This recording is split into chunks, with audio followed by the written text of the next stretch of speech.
সিঙ্গাপুরের চিকিৎসকদের পরামর্শে দগ্ধ মাদ্রাসা ছাত্রী নুসরাতের অস্ত্রোপচার, আরেক আসামি শম্পাকে জিজ্ঞাসাবাদ। ভারতীয় বিনিয়োগকারীদের জন্য আলাদা অর্থনৈতিক অঞ্চল, একনেকে 18,191 কোটি টাকার 7 প্রকল্প অনুমোদন। বাজেটের আগে ভ্যাট আইন জনসম্মুখে প্রকাশ করার দাবি সিপিডির, কালো টাকা উদ্ধারে গুরুত্ব আরোপ। 14 জেলার 5 শতাধিক চরমপন্থীর আত্মসমর্পণ, স্বাভাবিক জীবনে ফিরতে আর্থিক প্রণোদনা।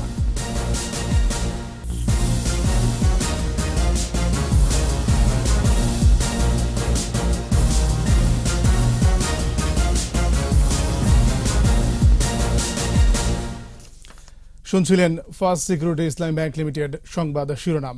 আমন্ত্রণ জানাচ্ছি রাত 9টার 21 সংবাদে। আপনাদের সাথে আছি আমি এমএজি ওসমানী। সিঙ্গাপুরের চিকিৎসকদের সাথে ভিডিও কনফারেন্সের মাধ্যমে দুর্বৃত্তের আগুনে দগ্ধ মাদ্রাসা ছাত্রী নুসরাতের অস্ত্রোপচার হয়েছে। ঢাকা মেডিকেলের বার্ন ইউনিটে অস্ত্রোপচার হয়। চিকিৎসকরা বলছেন নুসরাত এখনও আশঙ্কামুক্ত নয়। এদিকে আটক শম্পাকে জিজ্ঞাসাবাদ করা হচ্ছে। নুসরাতের একটি খাতা পেয়েছে পুলিশ, তাতে সহপাঠীদের উদ্দেশ্যে অধ্যক্ষ সিরাজের বিভিন্ন অনৈতিক প্রস্তাব সম্পর্কে লিখে গেছে নুসরাত। সহকর্মীদের সহায়তায় রত্না জামানের রিপোর্ট। অগ্নিদগ্ধ নুসরাতের বিষয়ে সিঙ্গাপুর জেনারেল হাসপাতালের চিকিৎসকদের সঙ্গে ভিডিও কনফারেন্সে কথা বলেন ঢাকা মেডিকেলের বার্ন ইউনিটের সমন্বয়ক ডাক্তার সামন্ত লাল সেন সহ চিকিৎসা বোর্ডের সদস্যরা। পরে ডাক্তার সামন্ত লাল সেন জানান, নুসরাতের শারীরিক অবস্থার রিপোর্ট সিঙ্গাপুরের ডাক্তাররা দেখেছেন। এখনই তাকে সিঙ্গাপুরে না নেওয়ারও পরামর্শ দিয়েছেন তারা। 5 ঘন্টা ফ্লাই করা খুব ডিফিকাল্ট হবে, রিস্কি হবে এই মেয়ের জন্য। এয়ার ট্রান্সপোর্টটা করাটা ঠিক হবে না, কারণ তার যে সমস্যাগুলো এখনো আছে সেগুলো আরেকটু স্টেবল হলে তখন হয়তো সম্ভব হবে। কিন্তু এই মুহূর্তে তারা আমাদেরকে ডিসকারেজ করলো যে তোমরা এখন পাঠিও না। বাংলাদেশের ডাক্তারদের চিকিৎসা সঠিক নিয়মে চলছে মন্তব্য করে তারা এ বিষয়ে খোঁজ খবর রাখবেন বলে আশ্বাস দিয়েছেন। তারা আমাদের চিকিৎসার সাথে একমত, আরও কিছু নতুন সাজেশন দিল, যেটা আমরা একটু পরে তাকে অপারেশন থিয়েটারে নিয়ে যাব। আমরা কন্টিনিউয়াস তাদের সাথে এই চিকিৎসা পদ্ধতিতে থাকবো। ওরা বাংলাদেশ যদি ওদিন এটা ভালো থাকে তাহলে তো আরও ভালো। ওরা আমাদের এখানে 5 দিনের জন্য আসবে। এদিকে নুসরাতের বাড়ি সোনাগাজীর উত্তর চরকান্দিয়া থেকে পুলিশ একটি খাতা পেয়েছে। তাতে অভিযুক্ত মাদ্রাসা অধ্যক্ষর অনৈতিক আচরণের বিবরণ পাওয়া গেছে। নুসরাত জাহান রাফির পড়ার টেবিল থেকে তার হাতের লেখা 2টি চিরকুট উদ্ধার করি, চিরকুট উদ্ধারপূর্বক জব্দ করি। ঘটনাস্থল পরিদর্শন করেছেন চট্টগ্রাম রেঞ্জের ডিআইজি। তিনি জানান, নুসরাতের জবানবন্দিতে শম্পা নামে যে মেয়েটির কথা বলা হয়েছে তাকে জিজ্ঞাসাবাদের জন্য আটক করা হয়েছে। প্রকাশ্য এবং অপ্রকাশ্যে যেভাবে জড়িত থাকুক তাদের সবাইকে আইনের আওতায় আনা হবে। মামলায় গ্রেপ্তার 4 জনকে 5 দিন করে রিমান্ড দিয়েছে আদালত। এদিকে নুসরাতকে হত্যা চেষ্টার প্রতিবাদে ফেনীর কেন্দ্রীয় শহীদ মিনার চত্বরে মানববন্ধন হয়েছে। মাদ্রাসায় যে আমরা ছেলে মেয়েদেরকে পাঠাবো এই নিশ্চয়তা আমরা পাইতেছি না। নারী হোক পুরুষ হোক আমি জানি না, বোরকা পরা তদন্ত করে বের করে হোক আসলে তারা কে। রত্না জামান, 21 টেলিভিশন। ভারতীয় বিনিয়োগকারীদের জন্য আলাদা করে অর্থনৈতিক অঞ্চল সহ 18,191 কোটি টাকার 7 উন্নয়ন প্রকল্পের অনুমোদন দিয়েছে জাতীয় অর্থনৈতিক পরিষদের নির্বাহী কমিটি একনেক। এসব প্রকল্পে 6,622 কোটি টাকা নিজস্ব অর্থায়ন এবং প্রকল্প ঋণের পরিমাণ 11,568 কোটি টাকা। ব্রিফিংয়ে পরিকল্পনামন্ত্রী জানান, গেল বছরের এপ্রিল থেকে চলতি বছরের মার্চ পর্যন্ত মূল্যস্ফীতি 5.62% থেকে বেড়ে হয়েছে 5.86%। বিস্তারিত জানাচ্ছেন আকবর হোসেন সুমন। শেরেবাংলা নগরের এনইসি সম্মেলন কক্ষে একনেক চেয়ারপারসন ও প্রধানমন্ত্রী শেখ হাসিনার সভাপতিত্বে চলতি অর্থ বছরের জাতীয় অর্থনৈতিক পরিষদের নির্বাহী কমিটির 20তম সভা। অনুমোদন দেওয়া হয় 7টি নতুন উন্নয়ন প্রকল্পের। রেলপথ মন্ত্রণালয় ও বেজার 2টি প্রকল্পে চীন এবং ভারতের ঋণ সহায়তা থাকলেও বাকি প্রকল্পগুলো হবে নিজস্ব অর্থায়নেই। সভা শেষে পরিকল্পনামন্ত্রী এম.এ. মান্নান অনুমোদিত উন্নয়ন প্রকল্পে ভূমি অধিগ্রহণের ক্ষেত্রে প্রধানমন্ত্রীর নির্দেশনার কথা তুলে ধরেন। কেয়ারফুল অ্যাবাউট ভূমি অধিগ্রহণ, no as far as possible, যতদূর সম্ভব দাঁতে কামড় দিয়ে হলেও আপনারা গরিব মানুষের জমি, বর্গা চাষির জমি, ছোট যারা জমির মালিক 2 বিঘা 1 বিঘা জমি আছে না, শুধু ছিল বিঘে 2 ছিল মোর ভুঁই, বাকি জমিকে ছেড়ি না, এই ধরনের যারা আছে এদের জমি আপনারা নেবেন না। বিকল্প ভূমি না থাকলে জমির মালিককে 3 গুণ দাম পরিশোধের পাশাপাশি পুনর্বাসন করারও নির্দেশনা দিয়েছেন সরকার প্রধান। কোনো প্রকল্পতে আপনারা অহেতুক জমি নেবেন না, ধানি জমি নেবেন না, গরিব মানুষ জমি নেবেন না। যদি নেহাত নিতেই হয়ে বাধ্য হয়ে জাতীয় স্বার্থে, তাহলে তাকে 3 গুণ দাম দিবেন এবং আগে দাম দিবেন, আগে তার পুনর্বাসন ব্যবস্থা করবেন, তারপরে এটা এখানে আপনারা উন্নয়নের কাজ করবেন। Very clear order. মূল্যস্ফীতির হ্রাস বৃদ্ধি পর্যালোচনা করে কিছু নিত্যপণ্য ও খাদ্যদ্রব্যের মূল্য বৃদ্ধি হয়েছে বলেও জানান মন্ত্রী। মূল্যস্ফীতি কোনো সরল রেখা নয়। আকবর হোসেন সুমন, 21 টেলিভিশন, ঢাকা। দেশে আনুমানিক 7 লাখ কোটি কালো টাকা আছে বলে জানিয়েছে বাংলাদেশ অর্থনীতি সমিতি। বলেছে আসন্ন বাজেটে অন্তত 20,000 কোটি কালো টাকা উদ্ধারের টার্গেট থাকা জরুরি। এনবিআর বলছে টাকা পাচার রোধে আরো উদ্যোগ থাকবে। আর বাজেটের আগেই নতুন ভ্যাট আইন জনসম্মুখে প্রকাশ চাই সিপিডি, না হলে বাজেট বাস্তবায়ন ব্যাহত হতে পারে বলে আশঙ্কা এই গবেষণা প্রতিষ্ঠানটি। তহিদুর রহমানের রিপোর্ট। 2019-20 অর্থবছরের বাজেটকে সামনে রেখে অর্থনীতিবিদদের সাথে জাতীয় রাজস্ব ভবন মিলনায়তনে প্রাক বাজেট আলোচনা। ধনী দরিদ্রের বৈষম্য, সাম্প্রদায়িকতার অর্থনীতি সহ নানা কারণে অর্থনীতি ভারসাম্যহীন হয়ে পড়ছে বলে মন্তব্য করে বাংলাদেশ অর্থনীতি সমিতি। বেশ কিছু পরামর্শও দেন তারা। পুঞ্জীভূত যে কালো টাকা, অ্যাকুমুলেটেড ব্ল্যাক মানি, এটা 7 লক্ষ কোটি টাকার উপরে, অর্থাৎ দুটো বাজেটের বেশি।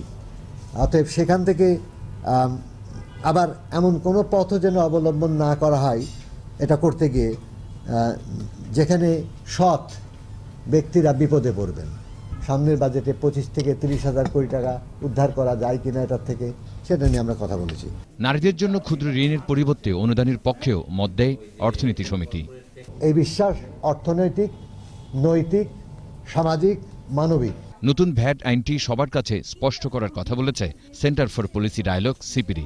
তাদের পক্ষ থেকেও আছে, কিন্তু সবচেয়ে গুরুত্বপূর্ণ হলো এটা নিয়ে যেন শেষ সময় পর্যন্ত আমাদের কনফিউশন এবং না থাকে। এটা আপনারা যদি আগে এটাকে একটা পূর্ণাঙ্গ রূপে দেন, এটা ভালো হবে। যদি আবার খুব তাড়াহুড়া করে হয়, এটা জাতীয় রাজস্ব বোর্ডকে আবার একটা পরবর্তীতে ব্লেম করা হবে। নতুন ভ্যাট আইন বাস্তবায়নের সমস্যা হলে ফাইন্যান্সিয়াল অ্যাক্টের মাধ্যমে এর সমাধান করা হবে বলে জানান এনবিআর চেয়ারম্যান। কালো টাকাকে আমরা চেষ্টা করেছি লাইমলাইটে আনার জন্য, কিন্তু আমরা ফলাফল দেখেছি যে খুব বেশি আসে না। কেন আসে না সেটাও বুঝতে পারতেছি না। সেই জন্য মানি লন্ডারিংয়ের প্রতি আমরা একটু কঠোর হব এবং কিছু কিছু দৃষ্টান্ত বাজেটের আগেই আমরা দিব যে এটাতে কঠিন হচ্ছি। আমরা মানি লন্ডারিংয়ের প্রতি আমরা কঠোর হচ্ছি, কিছু কিছু এক্সাম্পল বাজেটের আগেই আমরা দিব। মূল্য সংযোজন কর হ্রাস বা বৃদ্ধি করার ক্ষেত্রে অর্থনৈতিক এবং সামাজিক ন্যায় বিচারের কথা বিবেচনা করার তাগিদ দেন অর্থনীতিবিদরা। MRP only for the packaged goods, that is not affecting the VAT. Touhidur Rahman, 21 television, Dhaka. 14 জেলার চরমপন্থী দলগুলোর 595 সদস্য স্বরাষ্ট্রমন্ত্রীর কাছে অস্ত্রসহ আত্মসমর্পণ করেছে। পাবনায় এক অনুষ্ঠানে তাদের মাঝে আর্থিক প্রণোদনা দেয়া হয়েছে। এ সময় স্বরাষ্ট্রমন্ত্রী বলেন, বর্তমানে যে কোনো চ্যালেঞ্জ মোকাবেলায় পুলিশ ও গোয়েন্দা সংস্থা যথেষ্ট দক্ষতা অর্জন করেছে। এখনও যেসব চরমপন্থী আত্মসমর্পণ করেনি তাদের স্বাভাবিক জীবনে ফিরে আসার আহ্বান জানান স্বরাষ্ট্রমন্ত্রী। পাবনা প্রতিনিধি রাজিউর রহমান রুমির রিপোর্ট, জানাচ্ছেন সমর ইসলাম। মঙ্গলবার বিকেলে পাবনার শহীদ অ্যাডভোকেট আমিনউদ্দিন স্টেডিয়ামে একে একে চরমপন্থী সদস্যরা স্বরাষ্ট্রমন্ত্রীর কাছে অস্ত্র জমা দিয়ে আত্মসমর্পণ করেন। সে সময় তারা অন্ধকার পথ ছেড়ে স্বাভাবিক জীবনে ফিরে আসায় আনন্দ প্রকাশ করেন। স্বাভাবিক জীবনে ফিরে আসা এসব চরমপন্থীদের আর্থিক প্রণোদনা প্রদান করেন স্বরাষ্ট্রমন্ত্রী। এরপর বক্তৃতায় তিনি বলেন, আত্মসমর্পণকারীদের আইনি প্রক্রিয়ার মাধ্যমে স্বাভাবিক জীবনে ফিরিয়ে আনা হবে। অল্প কয়েকজন আছেন, আপনারা আত্মসমর্পণ করেন নাই, আপনাদের জন্য আমি একটি কথাই বলে যাব। আমাদের পুলিশ, আমাদের গোয়েন্দা সংস্থা কিন্তু আগে 10 বছর আগের গোয়েন্দা সংস্থা কিংবা পুলিশ নয়। আপনারা সন্ত্রাসী কর্মকাণ্ড চালাবেন আর আমাদের এই নিরাপত্তা বাহিনী বসে থাকবেন, আমাদের গোয়েন্দা বাহিনী বসে থাকবেন এটা চিন্তাই করবেন না। অনুষ্ঠানে পুলিশের আইজি ডক্টর জাবেদ পাটোয়ারি বলেন, পথচ্যুত মানুষদের স্বাভাবিক জীবনে ফেরাতে কাজ করছে সরকার। আমরা জলদস্যু, বনদস্যু, মাদক ব্যবসায়ীদেরকে স্বেচ্ছা প্রণোদিত আত্মসমর্পণ প্রক্রিয়া সম্পন্ন করে তাদেরকে জাতীয় জীবনের মূল ধারায় সম্পৃক্ত হওয়ার সুযোগ করে দিচ্ছি। অনুষ্ঠানে পাবনা সহ 14টি জেলার 595 জন চরমপন্থী সদস্য আত্মসমর্পণ করেন। সমর ইসলাম, 21 টেলিভিশন। নিচ্ছি ইসলামী ব্যাংক বিরতি। যখন ফিরছি তখন অন্যান্য খবরের সঙ্গে আরও থাকবে। অশ্রু সজল চোখে ফায়ারম্যান সোহেল রানাকে সহকর্মীদের বিদায়, পরিবারের সক্ষম ব্যক্তিকে চাকরি দেওয়ার আশ্বাস। রাসায়নিকের প্রয়োগ রোধে আমবাগানগুলোতে পুলিশ মোতায়েনে হাইকোর্টের নির্দেশ, পর্যবেক্ষণ কমিটি করার তাগিদ। আবারও আমন্ত্রণ রাত 9টার 21 সংবাদ। বনানীর এফআর টাওয়ারে অগ্নিকাণ্ডে ঘটনায় নিহত ফায়ারম্যান সোহেলের প্রথম জানাজা বেলা 11:15টায় ফায়ার সার্ভিস ও সিভিল ডিফেন্সের সদর দপ্তরে অনুষ্ঠিত হয়। পরে স্বরাষ্ট্রমন্ত্রী আসাদুজ্জামান খান কামাল বলেন, রানার পরিবারের সক্ষম ব্যক্তিকে চাকরি দেওয়া হবে।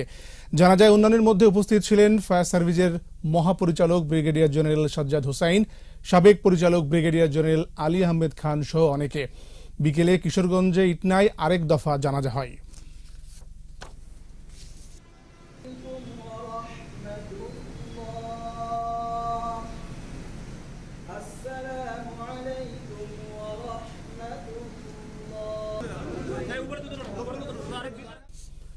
ক্ষতিকর রাসায়নিকের প্রয়োগ ঠেকাতে রাজশাহী সহ সারা দেশের আমবাগানে পুলিশ মোতায়েনের নির্দেশ দিয়েছে হাইকোর্ট। রাজশাহীর বিভাগীয় কমিশনার ও ডিআইজিকে এই নির্দেশ বাস্তবায়ন করতে বলা হচ্ছে। একই সঙ্গে ফলের বাজারে ও গুদামে রাসায়নিক ব্যবহার বন্ধে একটি পর্যবেক্ষণ দল গঠন করারও নির্দেশ দেওয়া হচ্ছে। শাকির আরজু রিপোর্ট। সামনেই আমের মৌসুম। আমের উৎপাদন থেকে শুরু করে বাজারজাত পর্যন্ত বিভিন্ন স্তরে কিছু অসাধু ব্যবসায়ী রাসায়নিক মিশিয়ে থাকেন। 2012 সালে একটি রিটের শুনানি নিয়ে হাইকোর্ট আমের মৌসুমে রাসায়নিক ব্যবহার বন্ধ এবং একটি পর্যবেক্ষণ দল গঠন করা সহ 7 দফা রায় দেন। এরই ধারাবাহিকতায় নতুন করে আমের মৌসুম আসার আগে আইনজীবী হাইকোর্টে একটি সম্পূরক আবেদন দিয়ে আদেশ চান। শুনানি শেষে হাইকোর্ট রাজশাহী সহ সারা দেশের আম বাগানে ক্ষতিকর রাসায়নিকের ব্যবহার রোধে 7 দিনের মধ্যে পুলিশ মোতায়েনের নির্দেশ দেন। বড় বড় যে আমবাগানগুলো আছে সেখানে যেন পুলিশি প্রহরার ব্যবস্থা করে এবং তারা মনিটরিং করে পুলিশ দিয়া, যাতে ওখানে আমবাগানে কেউ কেমিক্যাল ইউজ করতে না পারে আম পাকানোর জন্য। একই সঙ্গে ফলের বাজারে ও গুদামে রাসায়নিকের ব্যবহার বন্ধে একটি পর্যবেক্ষণ দল গঠন করারও নির্দেশ দেওয়া হয়েছে। সারা দেশব্যাপী পুলিশের আইজি, ডিজি র্যাব এবং বিএসটিআইকে সেটা হলো যে আমের বা ফলের যে বাজারগুলো আছে বা আড়তগুলো আছে সেই জায়গাগুলোতে তারা সার্ভিলেন্স টিম গঠন করে মনিটরিং করবে, যাতে করে কেউ এই ফল পাকাতে কোনো কেমিক্যাল ইউজ করতে না পারে। ডিআইজি মহোদয় এবং পুলিশ সুপার মহোদয়গণকে নির্দেশ দেওয়া হয়েছে, তারা কোর্টের আদেশ অনুযায়ী সেটা বিষয়টি তদারকি করবেন এবং দেখবেন।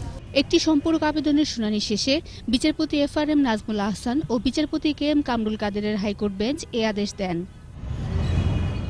শাকিরা আরজু, 21 টেলিভিশন, ঢাকা। এবার আমাদের সাপ্তাহিক আয়োজন সোশ্যাল ইসলামী ব্যাংক লিমিটেডের সৌজন্যে জনসচেতনতা।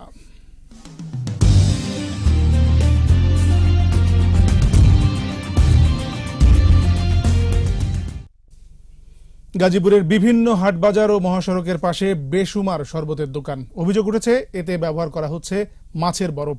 তারপরও সচেতনতার অভাবে অনেকেই পান করছে এই পানীয়। গ্রীষ্মে তৃষ্ণার প্রবণতা বেড়ে যায়, তাই রাস্তার পাশের শরবত সহ নানা পানীয় পান করে মানুষ। দোকানদাররা চিনি, লবণ, লেবু, বরফ সহ বিভিন্ন উপকরণ মিশিয়ে তৈরি করছে এই শরবত। কখনো কখনো মাছে ব্যবহৃত বরফ এই শরবতে দেয়া হয় বলে অভিযোগ ক্রেতাদের। আক্রান্ত হচ্ছে জন্ডিস, ডায়রিয়া, টাইফয়েড সহ নানা রোগে। তবে অভিযোগ অস্বীকার করেছে বিক্রেতারা।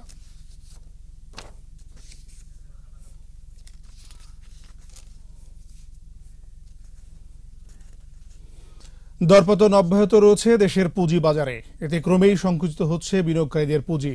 মঙ্গলবার ডিএসইতে লেনদেন হওয়া 347টি প্রতিষ্ঠানের মধ্যে দর বেড়েছে মাত্র 57টির, কমেছে 231টির, আর 59টি প্রতিষ্ঠানের দর অপরিবর্তিত ছিল। ডিএসইর প্রধান সূচক ডিএসইএক্স 53 পয়েন্ট কমে নেমে আসে 5318 পয়েন্টে। দিন শেষে লেনদেন হওয়া শেয়ার ও মিউচুয়াল ফান্ডের বাজার মূল্য ছিল 365 কোটি 91 লাখ টাকা। সূচক কমেছে সিএসইতে লেনদেন হওয়া 235টি প্রতিষ্ঠানের মধ্যে দর বেড়েছে মাত্র 52টির, কমেছে 162টির, আর 21টি প্রতিষ্ঠানের দর ছিল অপরিবর্তিত। আর মোট লেনদেন হয়েছে 18 কোটি 93 লাখ টাকার শেয়ার ও মিউচুয়াল ফান্ড। আর এরই সাথে শেষ করছি রাত 9টার 21 সংবাদ। যাবার আগে ফার্স্ট সিকিউরিটি ইসলামী ব্যাংক লিমিটেড সংবাদ শিরোনামগুলো আরো একবার। সিঙ্গাপুরের চিকিৎসকদের পরামর্শে দগ্ধ মাদ্রাসা ছাত্রী নুসরাতের অস্ত্রোপচার, আরেক আসামি শম্পাকে জিজ্ঞাসাবাদ। ভারতীয় বিনিয়োগকারীদের জন্য আলাদা অর্থনৈতিক অঞ্চল, একনেকে 18,191 কোটি টাকার 7 প্রকল্প অনুমোদন।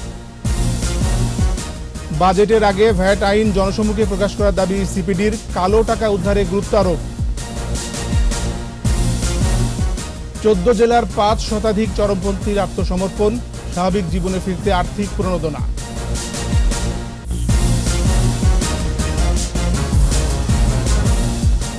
সর্বশেষ খবর জানতে ডায়াল করুন 202 নম্বরে, আর ভিজিট করুন equation-tv.com ওয়েবসাইটে। এছাড়া ফেসবুকে ভিজিট করতে পারেন facebook.com/2124 অনলাইনে। পরের সংবাদ রাত 11টায় দেখার আমন্ত্রণ রইল। 21-এর সাথেই থাকুন।